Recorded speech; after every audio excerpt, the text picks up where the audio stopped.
नबी पाक सल्लल्लाहु अलैहि वसल्लम पहाड़ पे बैठ के पढ़ते थे रात को, तो वहां ना अबू सुफियान भी आ गए सुनते सुनते, क्योंकि इन्होंने पाबंदी लगाई हुई थी कि कोई भी बंदा वहां ना जाए, सोशल बाइकाट माज़अल्लाह किया हुआ था, कोई ना उधर जाए। तो सुनते सुनते अबू सुफियान आ गए। कहते हैं हुजूर कुरान पाक पढ़ रहे थे तो मुझे लुत्फ बड़ा आया सुनने का। तो वहां एक करीब झाड़ी थी, तो अबू सुफियान झाड़ी में बैठ गए। सारी रात नबी पाक ने कुरान पाक पढ़ा और सारी रात इन्होंने सुना। हमें उतना जायका बात सुन के भी तो आना चाहिए ना। कहते हैं अब मुझे नहीं पता था कि अखनस बिन शुरैक भी कहीं आया हुआ है। उसने भी वही भी ये देखने आया कि कहीं कोई वहां आया हुआ तो नहीं। वो भी किसी कोने में झाड़ी में बैठ गया। हुजूर कुरान पाक की तिलावत फरमाते रहे, वो सारी रात सुनता रहा। उधर से कहीं अबू जाल भी आ गया। पत्थर दिल था, पर मेरे मुस्तफा कुरान पढ़ते थे तो कान उसके भी खड़े हो जाया करते थे। सारी रात तिलावत सुनते रहे। तीनों पक्के काफिर झाड़ियों में बैठकर तिलावत सुनते रहे।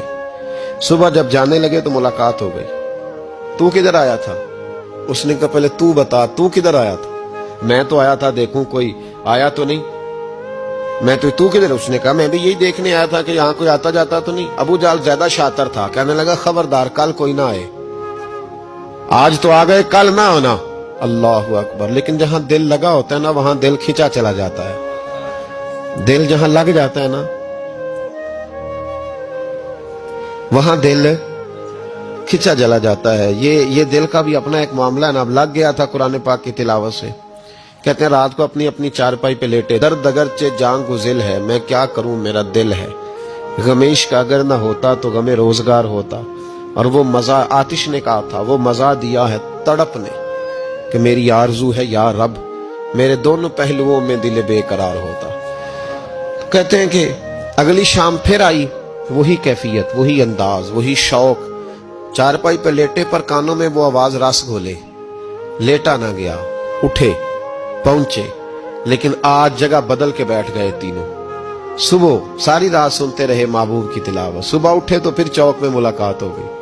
तू किधर आया था? तू किधर? अभी बात होने। अबू जाल जरा ज्यादा शातिर था, कहने लगा मैं तो तुम दोनों का ख्याल करने आया था, कहीं तुम दोनों तो नहीं आए, ये देखने के लिए आया था। अल्लाह अकबर। 3 दिन मुसलसल आते रहे और मेरे मुस्तफा करीम का सारी रात कुरान पाक सुनते रहे। अब अखनस बिन शुरैक कहते हैं कि मैं पूरा करीब आ गया। मेरा दिल कहता था कि ये सच्चे हैं। कहते मैंने तीसरे दिन मशवरा किया। मैंने कहा यार पता तुझे भी है मुझे भी है कि नहीं आना, पर उनकी आवाज ऐसी है, वहां लज्जत ऐसी है, नहीं ना रहा गया तुझसे भी। मान क्यों नहीं जाता कि सारी बातें अपनी जगह पर उनकी बात कानों से होके दिल में उतरती चली जाती है। मानता क्यों नहीं? अखनस बिन शुरैक कहते मैं पूरा करीब आ गया, पर अबू जाल ने मुझे फिर गुमराह किया।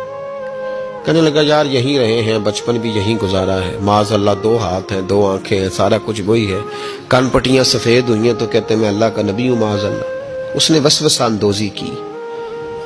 तो कहते मैं फिर बैक हो गया। आप क्यों नहीं उस शख्स को जानते जो वसवसा अंदोजी करता है? आप उस जगह कैसे चले गए जहां वसवसा अंदोजी होती है? याद रखें, उस जगह जाएं जहां जाने से दिल साफ होता है, जहां जाने से दिल का जंग उतरता है, आपके वसवसे दूर होंगे। वहां जाएं जहां ईमान की, यकीन की, तयक्कुन की दौलत बढ़ती है। क्यों वहां जाते हो जो बैक कर देते?